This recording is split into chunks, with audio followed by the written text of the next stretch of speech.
안녕하세요. 빈튜브입니다. 우리 모두의 주식 포트폴리오 제3탄 댓글로 영상에 나온 종목에 대한 여러분의 생각 및 정보를 공유해주세요. 이번에 알아볼 종목은 주포 제2탄에서 하성재님께서 LG전자, 현대차, 효성을 말씀해 주셨는데요. 그 중에 가장 핫한 종목 현대차를 알아보겠습니다. 현대차는 최근에 엄청난 이슈가 있었죠. 정부의 지원을 받으며 현대차가 수소차에 대한 투자를 늘린다는 이슈가 있었는데요. 수소차 하면 전기차를 빼놓을 수가 없죠. 수소차와 전기차 둘 다 친환경차로 가기 위한 역할을 하는 차인데요. 간단히 비교해보면 현재 가격과 연비 면에서는 전기차가 우세하고 충전 시간과 주행거리 면에서는 수소차가 우세합니다. 그럼 이제 시작해볼까요? 현대차는 뭘 팔까요? 여기서 잠깐, 현재 자동차 시장에 큰 변화가 일어나는 시점입니다. 그렇기 때문에 지금 뭘 파는지보다 앞으로 팔 기술을 개발하고 앞으로 뭘 팔지가 중요합니다. 지금 잘 팔아도 미래에 팔 수 없으면 의미가 없기 때문이죠. 일단 홈페이지에 들어가 봅시다. 현재 홈페이지에 들어가 보면 아이오닉 하이브리드 자동차와 플러그인 자동차, 마블과 같이 진행하는 코나, 그 외에 다양한 자동차들이 있습니다. 마지막으로 수소차인 넥소를 포함해서 많은 자동차를 팔고 있네요. 현재 현대차도 친환경차를 팔고 있는데요. 왜 세계는 친환경차에 집중을 할까요? 그 이유는 바로 환경 규제 때문입니다. 전 세계적으로 환경 규제가 강화되면서 친환경차에 대한 수요가 계속 늘어나고 있습니다. 또한 기술 발전과 환경 규제의 영향으로 작년에 친환경차 시장은 20% 넘게 증가했고요. 올해도 19% 증가할 전망입니다. 가장 중요한 것은 CO2 배출량을 일반 내연기관 자동차로는 맞출 수 없고 친환경 자동차만 맞출 수 있기 때문에 나중에는 친환경 자동차만 팔리겠죠. 현대차도 이에 맞추어 다양한 친환경차를 개발하고 만들었는데요. 전기차인 코나와 아이오닉, 수소차인 넥소, 하이브리드인 소나타, 그랜저, 아이오닉, 플러그인인 소나타와 아이오닉이 있습니다. 플러그인이 뭔지 모르는 저 같은 분이 있을 수 있어서 간단히 말하면 플러그인이란 일상생활에서 전기차처럼 이용하다가 장거리 나들이 갈 때는 필요한 만큼 가솔린을 주유해서 주행할 수 있는 형태의 차입니다. 이렇게 현대는 수소차와 전기차를 둘 다 개발하고 판매하고 있습니다. 하지만 투자하는 비중은 다른데요. 수소차에는 2030년까지 7조 6천억 원을 투자한다고 발표했고요. 전기차에는 인도 시장을 공략하기 위해 1조 1천억 원을 투자한다고 발표했습니다. 투자 금액을 보면 수소차에 더 집중한다는 것을 볼 수 있습니다. 그럼 글로벌 자동차 시장의 다른 경쟁사들은 어떨까요? 글로벌 자동차 업계는 전기차 파이를 키우는데 집중하고 있습니다. 왜냐하면 100만 대 수준이던 글로벌 전기차 판매량이 2020년에는 4배가량 증가한 390만 대 수준으로 성장할 것으로 보고 있기 때문이죠. 그에 따라 닛산은 전기차에 5년간 10조를 투자한다고 발표했고요. 폭스바겐은 13조 4천억 원을 투자한다고 발표했습니다. 그리고 포르쉐는 약 8조 1천억 원, 다임러는 12조 6천억 원을 투자한다고 발표했습니다. 글로벌 자동차 업계의 순위에서 보면 현대차를 포함한 상위 기업들은 전부 전기차 시장을 공략하고 있습니다. 그럼 수소차에 투자하고 있는 업체는 현대차 말고 없을까요? 아니요, 있습니다. 폭스바겐은 현대차와 같이 수소 연료 전지를 개발한다고 발표했고요. 도요타와 혼다도 다른 회사와 협력하여 수소차 개발을 진행하고 있습니다.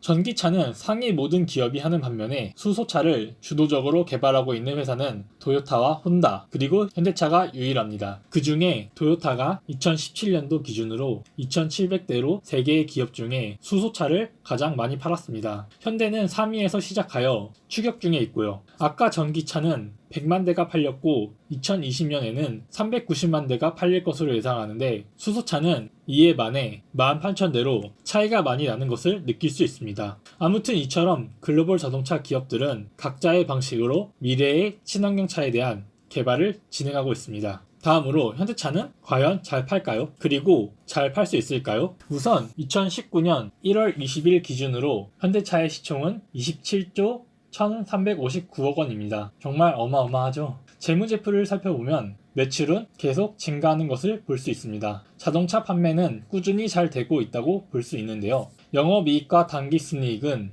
계속 감소하다가 2018년도를 기점으로 반등하고 있습니다. 그 이유는 친환경차와 같은 R&D 개발의 투자 때문이라고 생각해 볼 수 있습니다. 그럼 최근에 영업이익이 반등하는 이유는 개발 비용을 정부에서 지원받아 기존에 유지하던 개발 비용이 줄어들어 나타나는 현상이 아닐까 생각합니다. 그리고 자본 총계를 보시면 점점 늘어나는 것을 볼 수 있는데요. 그 금액이 정말 어마무시합니다. 현대차는 저 자본 덕분에 망하지는 않을 것 같네요. 그럼 지금 현대차의 주가는 어떤 위치에 있을까요? 저는 현재 적정가라고 생각합니다. 여러분들은 어떻게 생각하시나요? 댓글로 여러분들의 의견을 남겨주세요. 다음으로 현대차에 대한 시장의 관심은 어떨까요? 우리나라의 관심은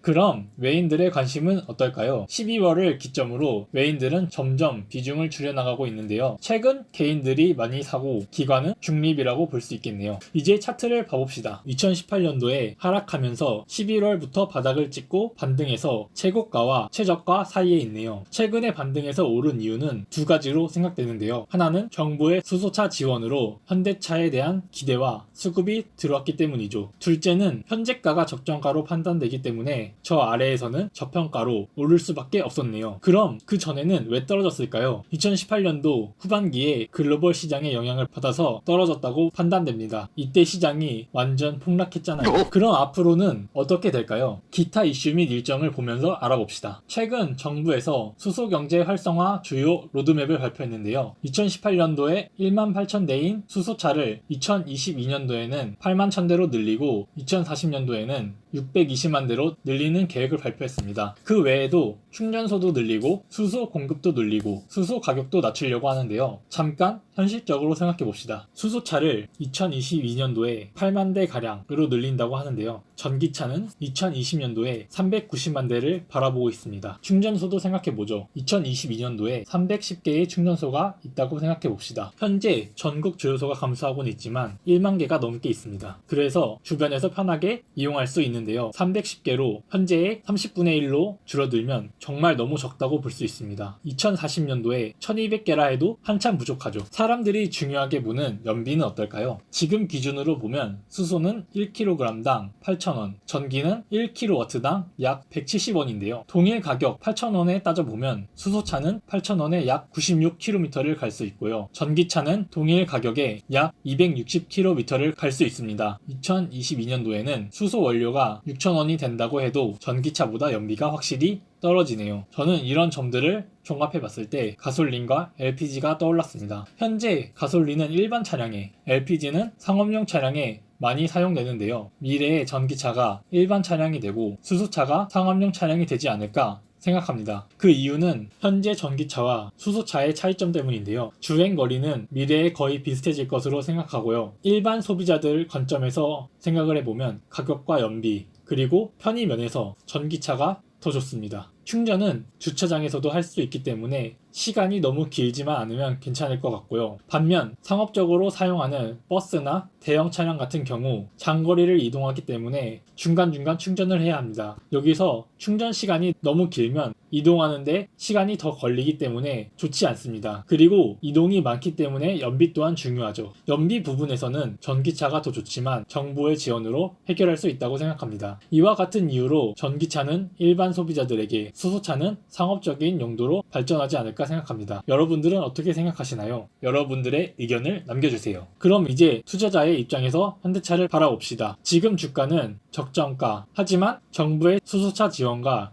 현재 수소 테마의 힘이 아직 남아있다고 생각합니다. 바닥에서 적정가까지 빠르게 올라왔기 때문에 지금 시점에서는 단기적인 조정이 있을 수 있지만 상승 힘은 더 있다고 생각합니다. 영업이익이 적지만 다시 상승 추세로 전환되고 있고 테마의 힘과 정부가 뒤에서 밀어주기 때문에 적정가에서 끝나지 않을 것입니다. 하지만 단기적으로 조정을 받고 13만원 이상으로 오르는 것은 거품으로 볼 수 있습니다. 그 말은 언젠간 반드시 빠질 것이란 말이죠. 저의 관점에서는 미래에 전기차가 더 돈이 되고 수소차는 별로 돈이 안 될 것으로 보기 때문에 미래에 대한 전망은 그리 밝지 않습니다. 그렇기 때문에 거품이 끼고 그 거품을 메울 수 있는 미래의 전망이 좋지 않다면 다시 금방 빠지기 마련입니다. 그 거품은 15만원에 빠질지 16만원에 빠질지 누구도 모를 것입니다. 하지만 항상 신호는 발생하죠. 저는 중국이 신호라고 생각하는데요. 이 부분은 여러분들이 궁금하시면 다음 영상에 다루도록 하겠습니다. 그럼 어떻게 대응을 해야 할까요? 저라면 단기 조정 시에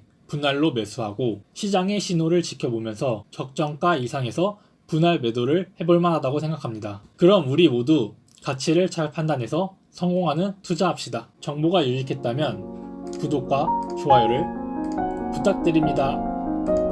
시청해주셔서 감사합니다.